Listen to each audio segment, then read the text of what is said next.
Yo, what's up, everybody? Welcome back for another episode of the Bean Dip Podcast.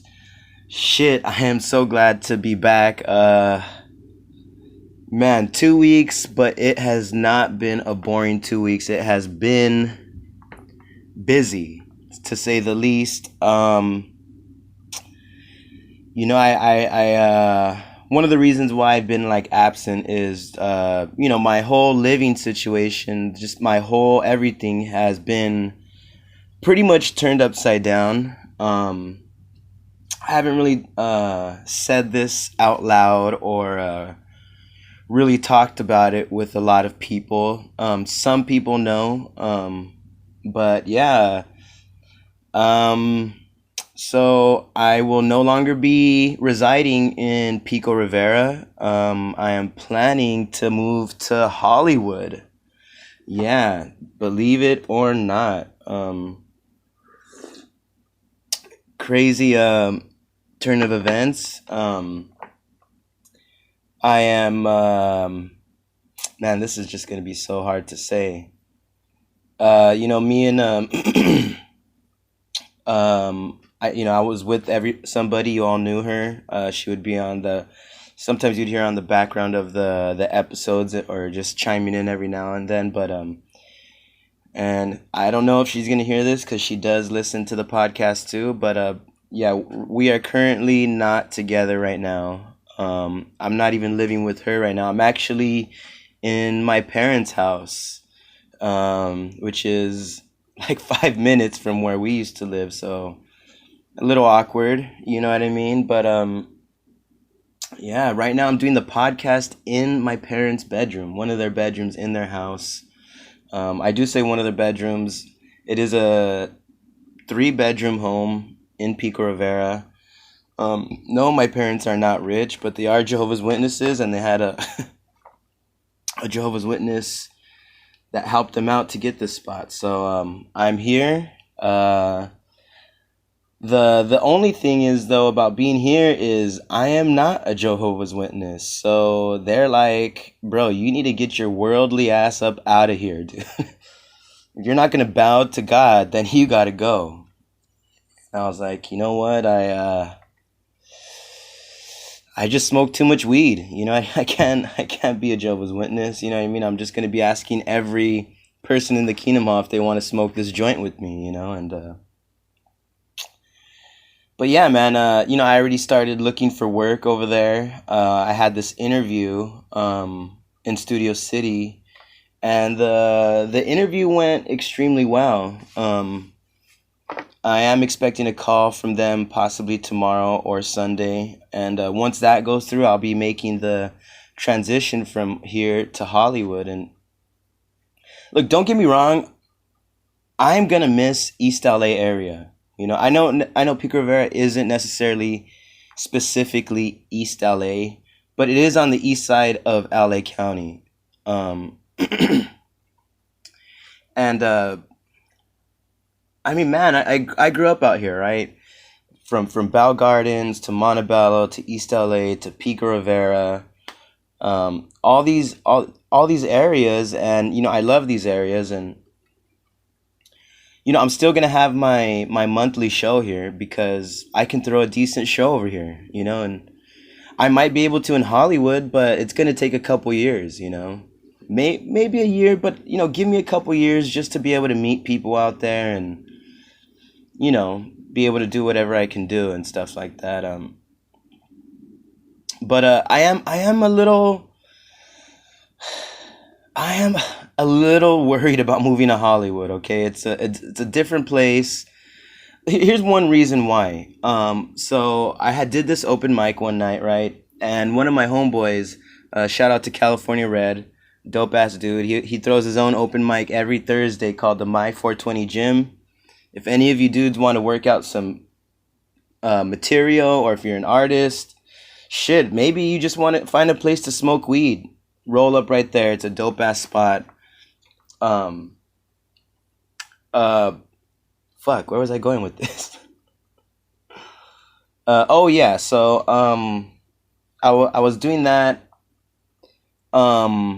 No, I was gonna go to his spot, but I just got done doing an open mic spot in Hollywood, at Deaf Noodles Comedy Club, and I had to wait for the homie to pick me up, and so I went to this neighboring little Mexican cantina spot, and it's a Mexican restaurant, loud music, a lot of people talking loud. You know people are there drinking and eating, so it's not the most quiet restaurant experience, right? And so I go to the bar top. Let me repeat that. I go to the bar top, right?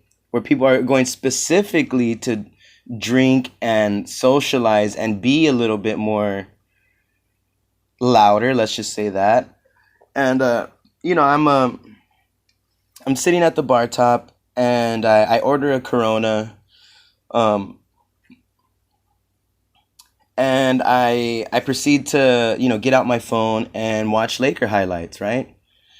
So I'm sitting there, and there's this dude that's sitting 2 seats away from me. So there's pretty much a seat away, or maybe one seat away from me, right? There's a seat in between us. Loud music playing, people are talking loud. I don't even have, and by the way, I don't have ear pods, I don't have earphones, any of that, right? So I have my cell phone and I'm just looking at it, watching the highlights, and I don't even have the volume all the way loud. It's probably like two notches before or underneath the maximum. And homeboy turns to me and he's like, hey, do you have any ear pods? Can you lower that? And I'm like, what the fuck? You can hear my cell phone. This dude is a whole seat away from me, right? There's an empty space between us. There's loud music surrounding the area, and there's people talking out loud, right? And I'm just tripped out. And I say that exactly to him. I'm like, bro, you can hear my phone? He's like, yeah. And I was like, okay, so the loud music and the loud people are not distracting you, but my phone is. And he's like, yeah. Do you have any earpods? I was like, bro, get the fuck out of here, dog. You are fucking tripping if you think I'm lowering my phone for your bitch ass at the bar top, right? And he's making a fuss as if I'm being a bitch, right? And maybe I am, but it's like, bro, what the fuck? We're at the bar and you're reading a goddamn book at the bar in a loud place, right? And I'm like, no, fuck off. I'm not gonna lower my phone. You just gotta deal with the noise. You're in a public place where people come to socialize, right? Literally, like seconds after I came in, two girls walked in together to sit at the bar. You think they're there to be quiet and just drink? You fucking retard.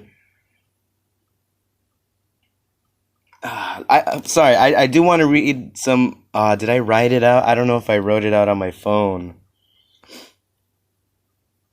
But this dude pissed me the fuck off, dude.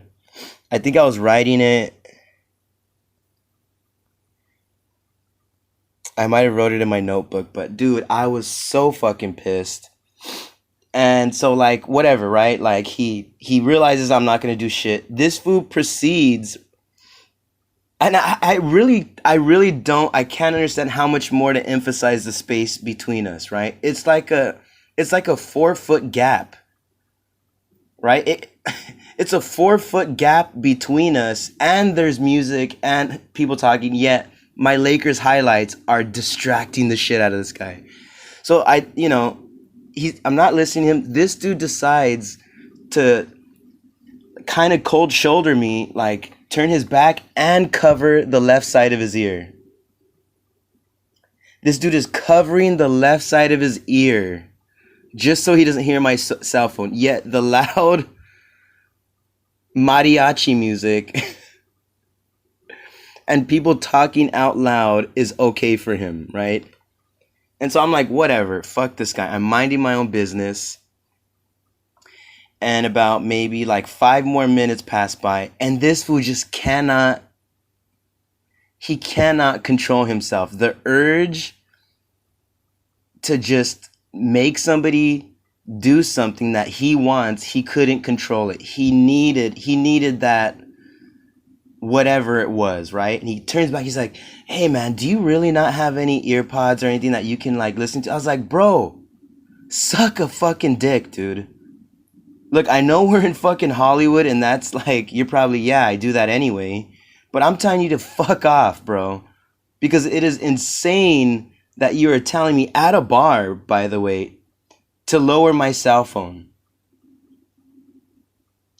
And, I get it. Maybe some of you are from Hollywood and you're like, hey, that's perfectly fine. I always read a book at a bar, Dude, that's fine. I am not saying don't read a book at a bar.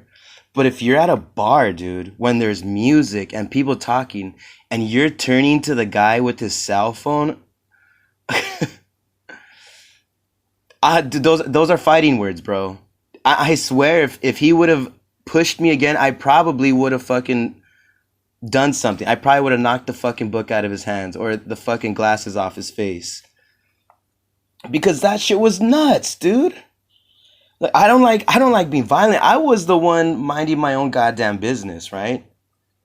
I'm at the bar waiting for my homie. I just had a great set, right? And this Hollywood guy with the cardigan, glasses, fucking like not 5 o'clock shadow. He just needed a shave though. Chunky guy. Fucking you're gonna tell me to lower my fucking cell phone, bro? Get the fuck out of here, bro. That is one of the reasons I'm so nervous about moving to Hollywood because I'm sorry, in East LA, dude, and a lot of you could be like, oh, well, it's not East LA. I get it, bro. And this is why I'm telling you, I'm gonna miss East LA because I know there's gonna be a bunch of these little bitch ass moments that happen in Hollywood, and one of my homies was like, oh, he's moving to Hollywood because blah blah, like whatever, and it's just like, dude, I'm only going because of comedy, dude. If I was not in stand-up comedy, I would not be going to Hollywood. There would be no reason for me to go to Hollywood, right?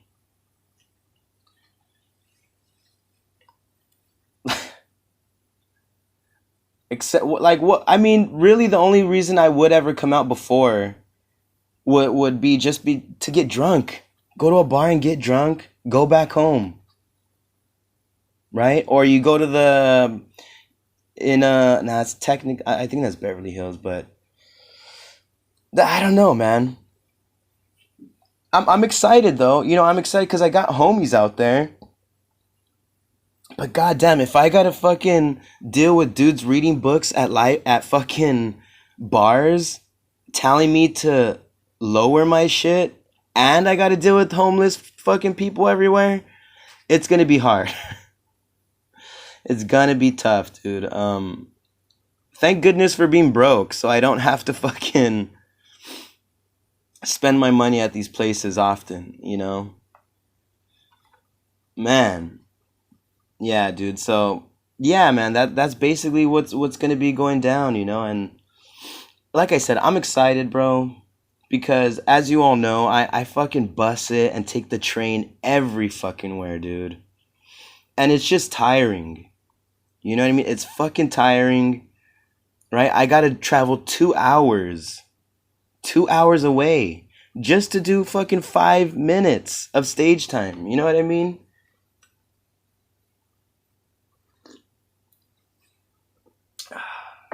Drinking a little fucking green tea right here. Green tea with pomegranate. Yeah, man, and I don't know. I have been going out there and look, dude. Hollywood is great, man. I'm just glad that I have like this outlet, right? Like comedy to just like be able to distract myself and just go full head on. And really, the environment, it matters, for material. So that's cool. But I could probably fucking if fucking the Middle East was a hot spot for comedy, comedians would go there. Despite the terrorist acts, despite the fucking Muslims throwing gay people off fucking buildings, comedians will, if Joe Rogan went to the Middle East, comedians will follow. Right? They pretty much did going to Texas.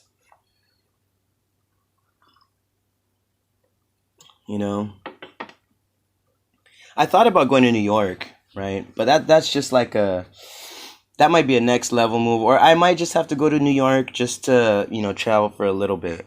But yeah, man. Dude. The cool thing here's the great thing about like being in comedy is here's one like here's one thing you get wrong as a young comic, somebody who's barely starting. You kind of feel like everybody is like a dick, or you kind of feel like everybody's gonna like have this superiority complex over you. You know what I mean? And you would be surprised how supportive comedians actually are. Right? Don't get me wrong. There's gonna be those few who are just bitches and who don't give a fuck, and it's just all about them. I'm not saying that, but there are a the comedian community kind of reminds me of the punk rock community, right? You have all these fucking crazy looking people who actually might be crazy too. They could be alcoholics, they could be drug addicts, they could just be straight fucking psycho, right? But for the majority, a lot of them are just really nice, cool people. You know what I mean? Who are just trying their best.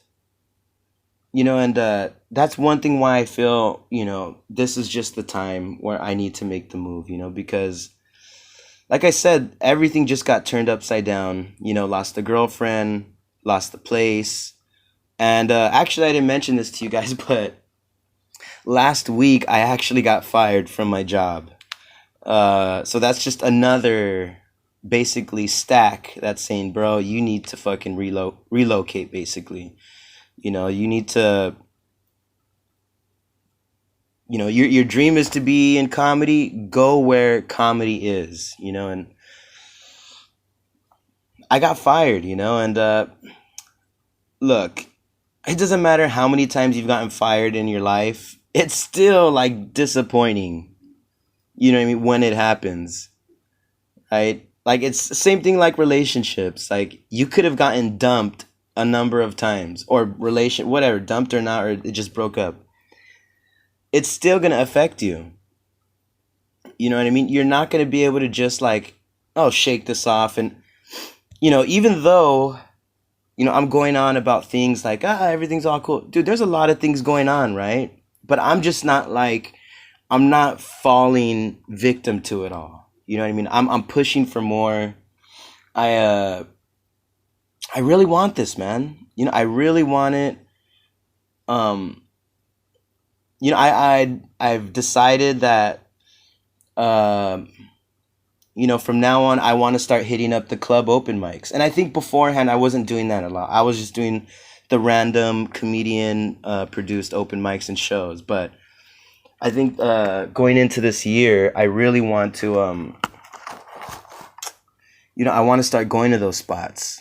Even if I don't get up, like I've been going to the Hollywood Improv, right? And it's a bucket mic, and they pretty much trap you there until the end, just because they want the audience to stay. But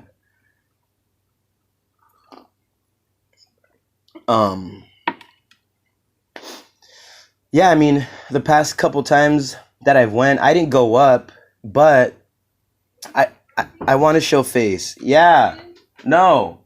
I'm doing my podcast. What? Sorry, guys. Doing my podcast right now, and I'm not down to.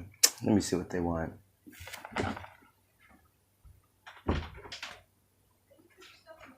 Hi.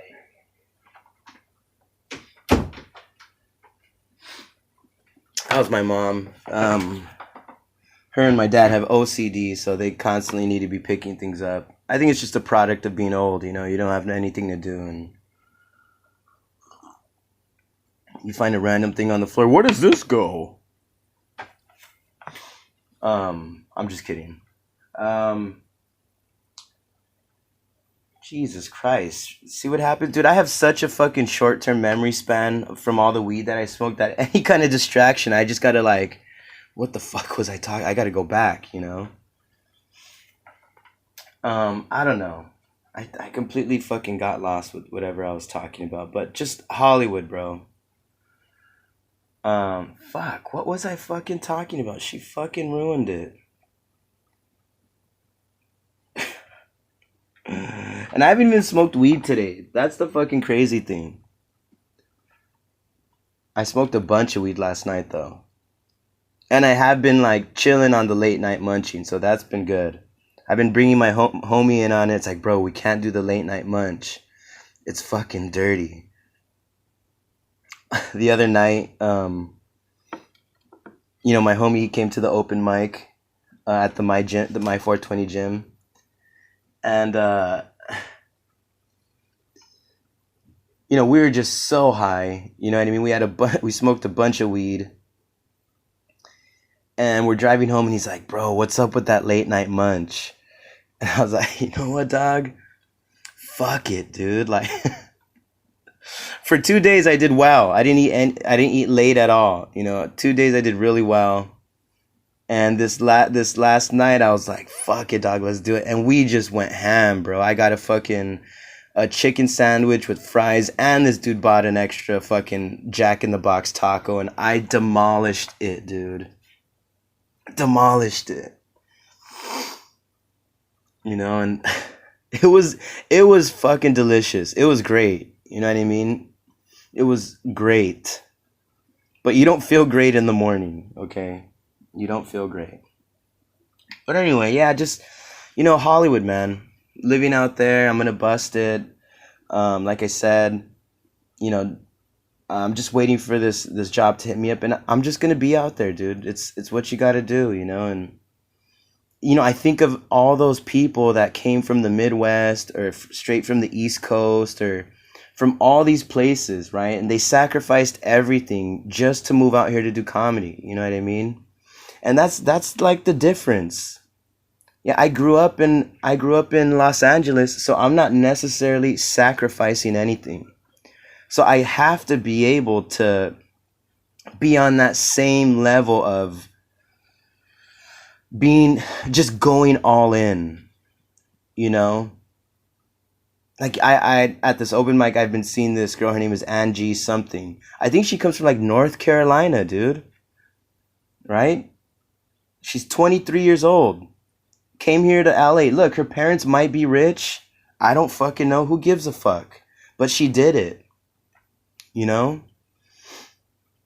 And so that's who I have to compete against. There's no competition, but who are my peers, I guess you can say. So I'm gonna make the big move to Hollywood, man. And who knows how? Look, this podcast is done on my phone, so I don't know exactly how I'm gonna be doing it from week to week. You guys are just gonna have to bear with me, because this is it's a transition. I'm gonna get tits, right? I'm gonna cut my balls off, and my name's gonna be Rosella, okay? And hopefully it makes me rich and famous. Man. Yeah, dude. So, but yeah, man, getting fired sucks, dude. You just don't get used to that kind of stuff, Like I felt like the spot that I was working at, I felt like this dude was just finding any reason. Mind you, I still messed up. I will still admit that I fucked up, right? He gave me 3 chances. But to me, I think here's when I think, you give somebody a warning, or where it's like, you know what? It is when you're doing something too many times, where it consistently happens, right? So if it's like this dude has been doing this one thing, all right, we gotta tell him, hey bro, you gotta tighten it up, right? Okay, cool. That's called a verbal warning, right? And so if it keeps on happening, then you give them a written warning, right? So pretty much at this job, dude, I was not doing anything wrong. I was like, dude, the customers love me, dude. I'm a good bartender. I'm gonna say that. My drinks might be better than my comedy, okay? I'll give myself that, because bartending 8 9 years compared to comedy 2 years. No, let's not. I would definitely rather hear my comedy than see me at a bar. But so the first thing he did, the first kind of written warning he gave me was I ate tater tots for free, right? This what gave me a written warning. He didn't look. I didn't bust this consistently, right? This wasn't happening like consistently throughout whenever. Okay, this dude found out one of the cooks was fucking up major, right? And now because that cook is a fucking little bitch, he got in trouble and threw me under the bus, right? And he's like, oh, well, fucking Russell, this fool ate tater tots for free. He didn't pay for them, right? Throwing me under the bus, right? The owner talks to me like, yeah, I had to let that guy go because he gave you free tater tots. It's like, what the fuck, dude? You fired somebody because they gave away free Look, if they give out a free steak, I totally get that. That's a fucking $20 meal. Tater tots are like $3. You're gonna fucking fire somebody for $3? And the owner was lying, right? He was fucking lying because he told the other coworkers different things, right? The dude that fucked up, he fucked up on a lot of things, but he was trying to give me the impression that he runs a tight ship and that can't happen. So immediately smacks me with a written warning about fucking tater tots. It's like, all right, whatever, dog. I won't have your fucking weak ass tater tots again. And I didn't even eat tater tots ever again after that, right? Second warning, I came late. The one time I only came late, and look, I'm going to defend myself. Look, I take the bus, right? I usually show up at the bus stop at a specific time, right? And the bus always hits me up at a specific time. So whenever I go and I hit the bus, I'm not even looking at my phone because I know where I'm at and I know what time it is, right? For some reason, I do not know why, but I wasn't really not paying attention to the time at all, right? The bus picks me up and I'm chilling. I'm on the bus. I'm thinking, yeah, I'm headed to work. And my phone starts ringing. I'm like, what the fuck? And I look and it's the owner. I'm like, why is this fool calling me? I look at the time and I'm 20 minutes late, right? I had no idea. No clue, dude. I'm doing this route every single day, bro. It's part of the routine. Now, mind you, I was smoking weed, but that's neither here nor there. You know what I mean? Like, I'm telling you, I go at the same time. The bus route schedule changed up on me. And for all you bus riders out there, you know what I'm talking about, okay? You know the buses out here in LA are super inconsistent. And so and he called me and I'm like, oh, fuck. I was like, dude, my bad, bro. Like, I'm running late. I'll be there in like, I said like 10 minutes, but I ended up being there like 20 to 30 minutes later. I was almost an hour late, right? And then, so then he hits me with the warning on the being late. Dude, never was I late ever before. Before that, I was never late. After that, never late. Why are you hitting me up with a written warning? I wonder if you guys are seeing what this guy is busting, right? He is just trying to find a reason to let me go. Oh, I gave this fool a warning about this. It's some shady business moves that he's trying to bust, you know? And throughout this whole time, right? Everybody's telling him that they love me as a bartender. This dude is telling me, I like you. He told me I liked you from the beginning, right? Initially, all I asked was for 3 days. This dude then gave me 4 days because he needed my help. And then I gave him a 5th day just to help him out. Just to help him out, right? Just until he hires somebody. And I would have gladly stuck with those 5 days. But as soon as he hired 2 people, I got brought down to like 3 and then 2 days. And I had to talk with him. I was like, bro, do you want me to go? What the fuck is happening? He's like, oh, it's a trust thing, you those tater tots, and then you relate. Yeah, it's a trust, and we got to build that trust again. Like, yo, what the fuck are you talking about, trust thing, dude? Tripping, right? And so, like, the last time, what was the last thing? Saturday, I worked with another coworker, and it was a really slow night, and I guess we were done with everything at 12:05, right? And I didn't even remember because I forgot to clock out. Homeboy calls me on a Monday saying, "Hey, what time did you clock out?" And I was like, "Shit, fuck, I don't remember." It's like, I think around like 12:30, 12:40. That's like the usual time we're out at that time.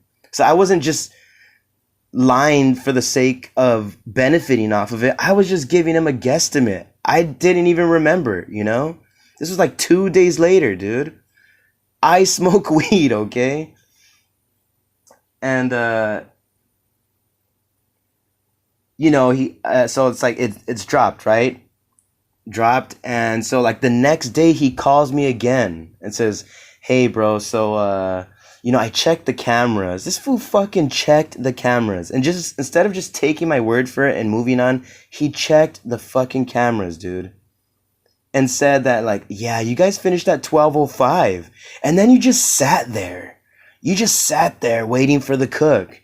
And I'm like, 12:05. Look, and for me, by him saying I sat there, like, who gives a fuck? If the shift is over, I don't give a fuck. I wait for the cook after, and we chill. We drink beers and talk shit about your bitch ass. And he's at 12, and I was so unsure about what time I clocked out. I couldn't even believe the time he said we finished. He said, "You guys finished at 12:05." I was like, "What? How is that possible?" Right? Because usually we wait till everybody leaves, and then we take everything, and then we do the money, and that's like a whole 30-minute process. So that's why I was tripping out. Like, and he would initially, even though I was tripping out on it, this dude was down to be like, "Oh yeah, bro, see, this is what I'm talking about, the trust thing. Yeah, I'm gonna have to let you go, bro." And I'm like, "What? Bro, you're talking about trust and you're doing this crazy shit, bro?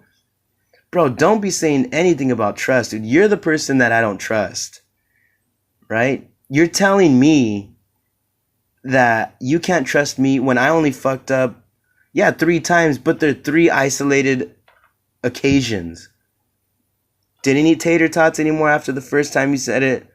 No, I didn't. Wasn't late again after that first time. And then, yeah, I fucked up on telling you that. So the fuck what, bro?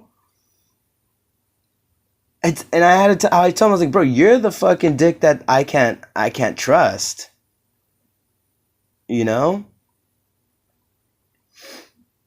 Telling me you like me, and I even introduced you to my uncle, and he's like, "What?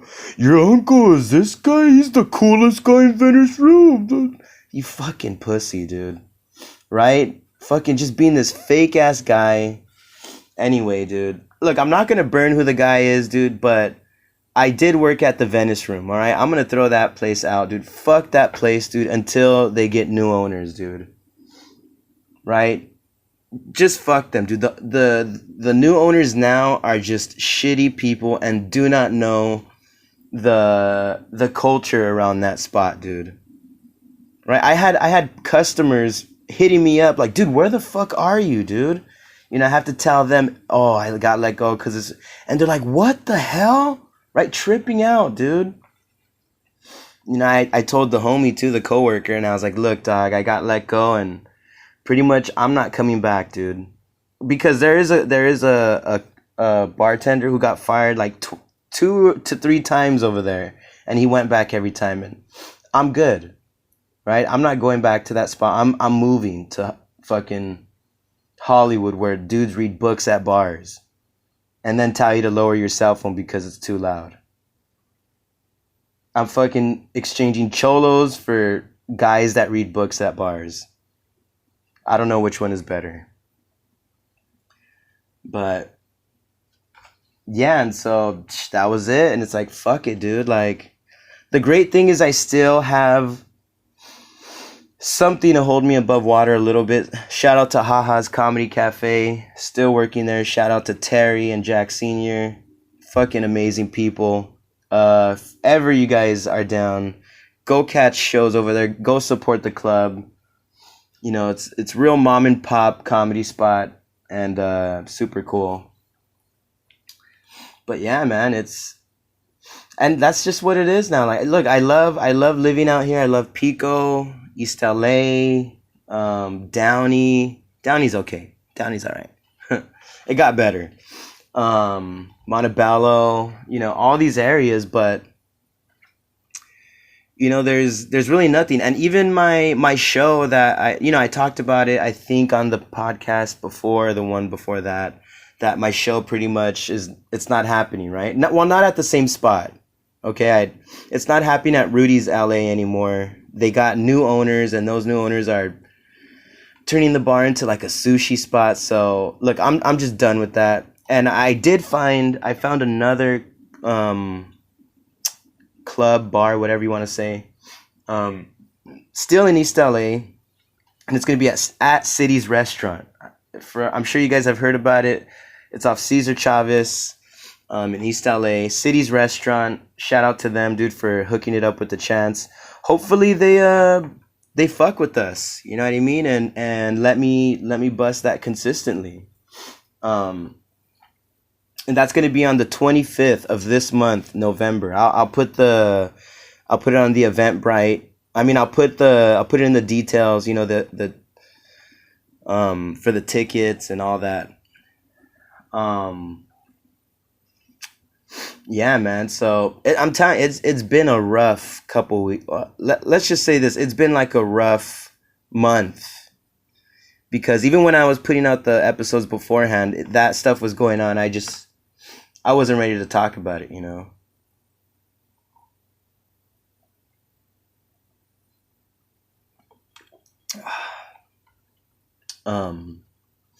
But you know, I gotta talk about it, dude.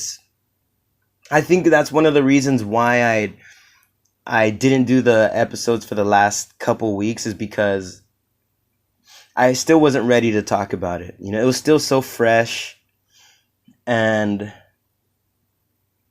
I didn't want to do or say anything that I just wasn't ready to. And you know, now it's like I just got to say this stuff. I got to get it off my chest. You know, get it off my mind, and we got to move on. You know, we got to keep on going with our lives. You know, you can't just sit back and just wait for people to catch up. You know, you can wait a little bit, but for the most part, you have to take care of yourself. You know what I mean?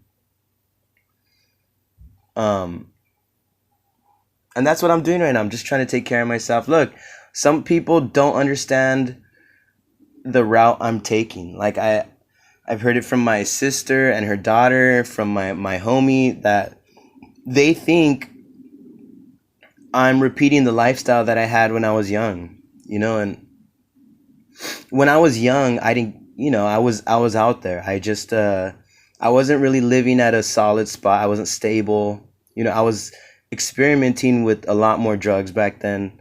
And I like to say experimenting because, look, I was never a crackhead, right? I was never like, I don't think people would describe me as a cokehead either. Even though coke, I did a lot, you know, but I don't think that's how people would describe me.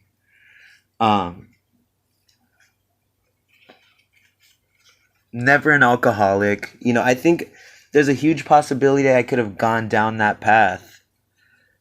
But, you know, so that's why I say experimenting. I just did a lot of different things. I was trying to find these just most memorable experiences, right, to tell about and probably use for art or something, right? So I was living not reckless, I was just out there, right? And I think some people are comparing that time to what I'm doing now, right? And look, I'm not willing to be jobless, okay? I need to work. I need money. Plus, at the same time, if I need help, I need to find a way to be able to help people to help me. Right? So if I have a homie that's going to let me chill out his pad for a little bit, I don't want to just eat all his fucking cup of noodles and then just be like, all right, dog, peace. You know, like I'm gonna hook it up. I'll bring him some whatever, food, alcohol, some of my weed, anything, you know? But the point of the journey is that it's intentional that I am living in a financially struggling status right now. It's intentional. I'm leaving I'm leaving my schedule open to be able to do stand-up comedy consistently, right? That's what it is. I think some people just don't understand it, you know what I mean? Shout out to the homie that does. I have, one of my homies, he totally understands what I'm doing. And the way he compares it to himself is like, he says, "Look, bro, like if I were to have, because he's a college professor now, and actually he works for some kind of video game spot. He edits the script for the video game. He proofreads it, I guess, if you will. And he told the other homie, like, look, bro, if I prioritized music first, if I just hunted music like the way I wanted to, he was like, I would be in Russell's position. Right? It's not always about just making the money right away. You have to be able to grow with your art. And in the beginning, you're not going to be financially stable or successful. That's why the sacrifice of what I'm doing and the commitment will come in later. I'm barely in my second year of comedy, and I think for 2 years I'm doing pretty good. I'm showing consistency and effort and commitment, you know what I mean? And any comedian could probably say this about themselves, but if the same, work ethic continues, where am I going to be in the next 3 years? I could be touring the United States for now. I mean, let's not touring the United States, but I might be having gigs outside of California, right? I'm sure I'm going to travel to different states to do comedy within the next 2 years, 2 to 3 years. There's comedians who are touring, like who have started to do little mini across the country tours, It's very possible. So look at my body, my choice, okay? I'm siding with the lesbians on this one, okay? That's what's going down with me. Okay, if I want no, if I want somebody to bust inside of me and then I want to abort the abomination, my body, my choice, okay? If I want to fucking sleep on someone's fucking dirty couch, my body, my choice, okay? If I want to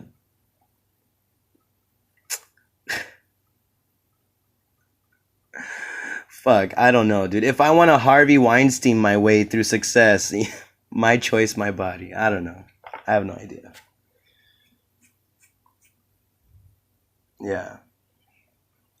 But yeah, man, it's been a rough couple weeks. I'm gonna be honest with you guys, and like I haven't been hanging my head low. A part of me actually, most of me actually it's been actually freeing. It's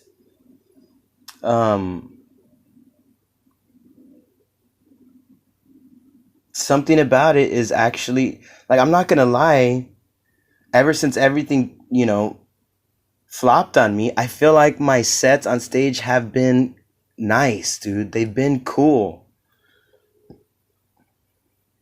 And what else could you want, dude, when you're pursuing your dream? And so like I said, I've been taking it one step at a time, enjoying myself, and I'm getting ready for the hard work this next year. Because it's gonna take a little more effort. I can't just sit back the way I was, because this year I was trying to just kick back, have a good time, not stress about where I should be. Just work on new material, work on your stage presence, be comfortable.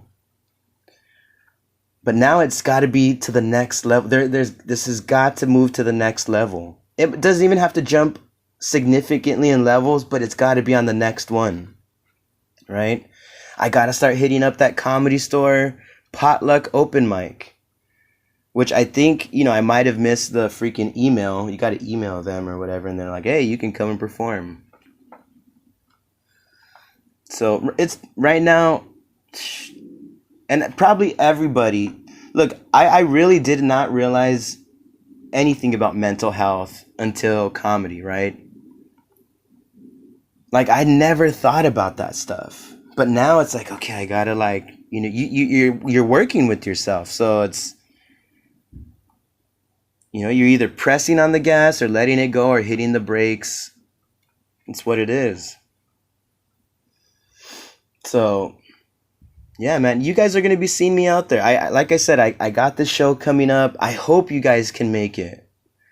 I do want you, even though all this stuff is going down, I would love to see you guys at the show. This podcast, not only is it, for you guys and to entertain you guys, right? But it's for me too. Sometimes I just got to talk about stuff, right? A lot of the times, I'll write out topics and I'll explore them. This was straight from, this might be the first episode where it's straight from the heart, kind of like I didn't write anything out. And I just wanted to, like, not come clean, but I just wanted to, like, bring you guys in. It's been a couple weeks since I've talked to all you, and let me just let everybody know what's up, why I've been, or where I've been, and what's been going on, just to bring you up to speed. And, I'm going to start being more consistent again. I mean, not like I wasn't. I just missed 2 weeks, for that mental health, dude. That mental health. Jacking off isn't everything, It'll make you go to sleep, but it's not going to cause you to self-reflect, But yeah. All right, everybody. I think that's it for today. I actually have to start getting dressed. I got to head back to Hollywood to work at Haha's. Just keep, looking up my stuff. If you guys are interested in seeing my shows, I would always love to see you guys there. I'll be putting the information for my next show at City's Restaurant. For you guys to come and check me out. It'd be amazing if you did.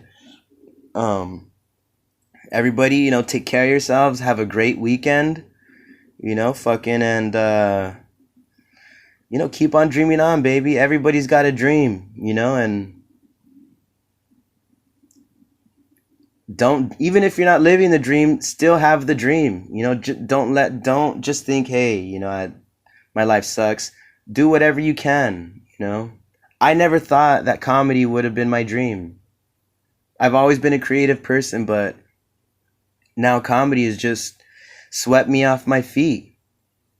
Like some Prince Charming, dude. It's like, here I am, a damsel in distress, and I just needed a handsome prince to make me laugh, or I don't know.